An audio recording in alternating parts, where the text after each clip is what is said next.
Delhi liquor కేసులో MLC కవితకు ED నోటీసులు జారీ చేసింది. రేపు విచారణకు రావాలని ఈడీ ఆదేశాలు జారీ చేసింది.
ఢిల్లీ లిక్కర్ కేసులో ఎమ్మెల్సీ కవితకు ఈడీ నోటీసులు జారీ చేసింది. రేపు విచారణకు రావాలని ఈడీ ఆదేశాలు జారీ చేసింది.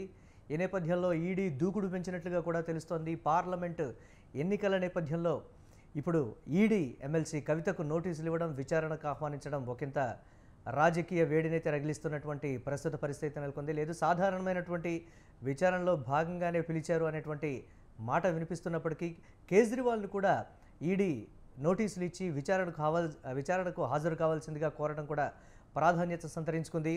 కేజ్రీవాల్ మరి ఈసారి హాజరవుతారా లేదా అనేటువంటి మీమాంసలో ఉన్నటువంటి నేపథ్యంలో ఖచ్చితంగా మీరు కూడా హాజరవ్వాలంటూ కవితకు ఈడీ నోటీసులు జారీ చేసినటువంటి ప్రస్తుత పరిస్థితి ఉంది. ఈ నేపథ్యంలో కవితకు కూడా నోటీసులు అందడంతో ఒకంత ఈ కేసుకు సంబంధించి మళ్ళీ వేడైతే రగులుకున్నటువంటి పరిస్థితి ఉంది. రాజకీయ ప్రాధాన్యత కూడా సంతరించుకుంది. రాజకీయ విమర్శలు కూడా గతంలో ఏ విధంగా ఎక్కుపెట్టారో చూసాం. మరింతగా కూడా ఈ విచారణ అనేది ముందుకు సాగుతుందనేటువంటి మాట అయితే అక్కడ ఉన్నటువంటి అధికారులు అయితే చెప్తున్నటువంటి పరిస్థితి. చూద్దాం ఏ విధంగా ఉండబోతుంది అనేది.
ఢిల్లీ లిక్కర్ కేసులో ఎమ్మెల్సీ కవితకు ఈడీ నోటీసులు జారీ చేసింది. రేపు విచారణకు రావాలని ఈడీ ఆదేశాలు జారీ చేసింది. దీనిపై మరిన్ని అప్డేట్స్ మా కరెస్పాండెంట్ సవీన్ అందిస్తారు. సవీన్,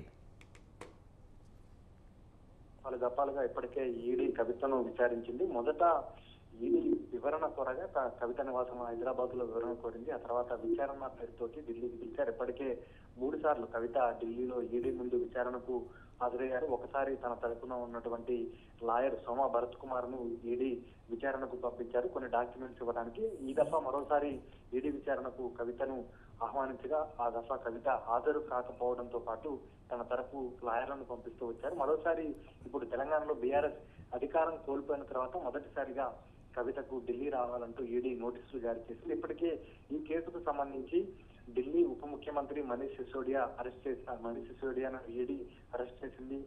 ఢిల్లీ ముఖ్యమంత్రి ఆమ్ ఆద్మీ పార్టీ అధినేత అరవింద్ కేజ్రీవాల్ కు వరుసగా నోటీసులు జారీ చేస్తూ విచారణకు రావాలని ఆహ్వానిస్తూ వస్తోంది. ఇది ఒక రాజకీయ కుట్రగా, ముఖ్యంగా కేంద్రంలో అధికారంలో ఉన్నటువంటి బీజేపీ పార్టీ ప్రాంతీయ పార్టీలను లక్ష్యంగా చేసుకొని ఢిల్లీ లిక్కర్ స్కామ్ పేరుతోటి ప్రాంతీయ పార్టీలను ముఖ్యంగా బీఆర్ఎస్ ఆమ్ ఆద్మీ పార్టీలను ఇరికించే ప్రయత్నం చేస్తున్నారంటూ మొదటి నుంచి ఆరోపిస్తూ వచ్చారు. మరోవైపు తెలంగాణలో అసెంబ్లీ ఎన్నికలు జరుగుతున్న సమయంలో ముఖ్యంగా బీజేపీ బీఆర్ఎస్ ఒక్కటి కాబట్టి ఢిల్లీ లిక్కర్ స్కామ్ కేసులో ఎమ్మెల్సీ కల్వకుంట్ల కవితను అరెస్టు చేయకుండా బీజేపీ కాపాడినట్టు కాంగ్రెస్ పార్టీ పెద్ద ఎత్తున ఆరోపణలు చేసింది. ఈ నేపథ్యంలో ఇది ఇటీవల జరిగిన తెలంగాణ అసెంబ్లీ ఎన్నికల్లో బీజేపీ బీఆర్ఎస్ రెండు పార్టీలు ఒక్కటే అంటూ కాంగ్రెస్ పార్టీ చేసిన ఆరోపణలకు కూడా కొంత వాదన చేకూరింది. ప్రజలు నమ్మారనే మనం భావించాలి. ఆ రకమైన అభిప్రాయంతో బీఆర్ఎస్ ను ప్రజలు తిరస్కరించారనే వాదన కూడా రాజకీయ వర్గాలు జరుగుతుంది. ఇప్పుడు ప్రస్తుతం ఎమ్మెల్సీ కల్వకుంట్ల కవితను రేపు విచారణకు రావాలంటూ ఈ రోజు ఈడీ నోటీసులు జారీ చేసింది. అయితే కవిత ఇప్పుడు ప్రస్తుతం హైదరాబాద్ లోనే ఉన్నారు కాబట్టి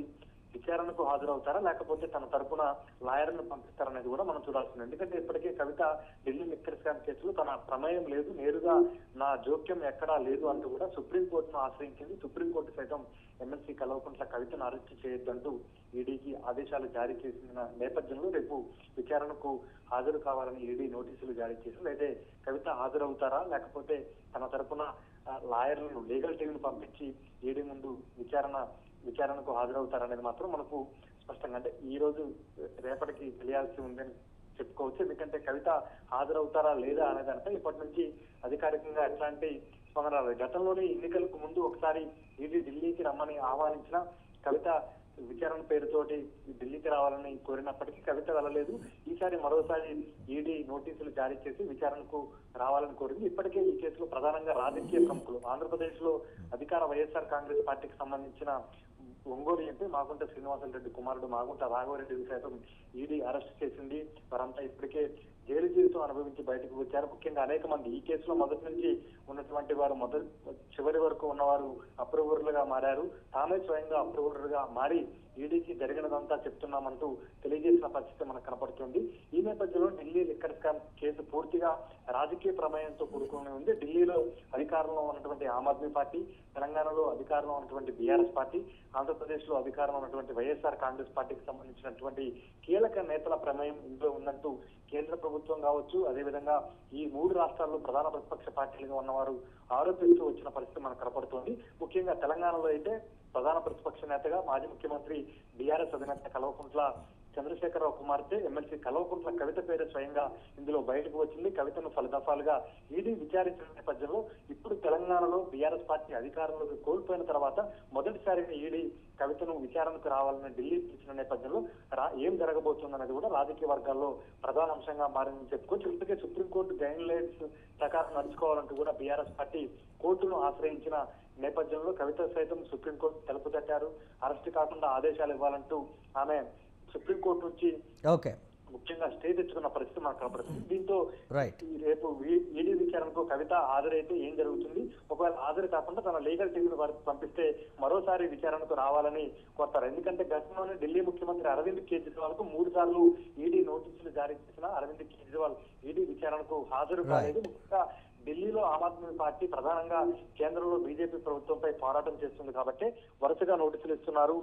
ఢిల్లీ ఉప ముఖ్యమంత్రి ఆమ్ ఆద్మీ పార్టీ కీలక నేతగా ఉన్నటువంటి మనీష్ సిసోడియాని సైతం అరెస్ట్ చేశారు. ముఖ్యంగా ఢిల్లీలో Aam Aadmi party, BRS party, YCP ఈ 3 పార్టీలకు సంబంధించినటువంటి 3 రాష్ట్రాల కీలక నేతలు ఢిల్లీ లిక్కర్ స్కామ్ లో ప్రధాన పాత్ర పోషించారంటూ ఈడీ ఆరోపణలు చేసింది. ఇది ముఖ్యంగా ఇటీవల జరిగిన అసెంబ్లీ ఎన్నికల్లో తెలంగాణలో బీఆర్ఎస్ పార్టీకి ప్రజల్లో కొంత నెగిటివ్ వచ్చే విధంగా కూడా ఈ ఢిల్లీ లిక్కర్ స్కామ్ అనేది ఉపయోగపడిందని మాత్రం మనం చెప్పుకోవచ్చు.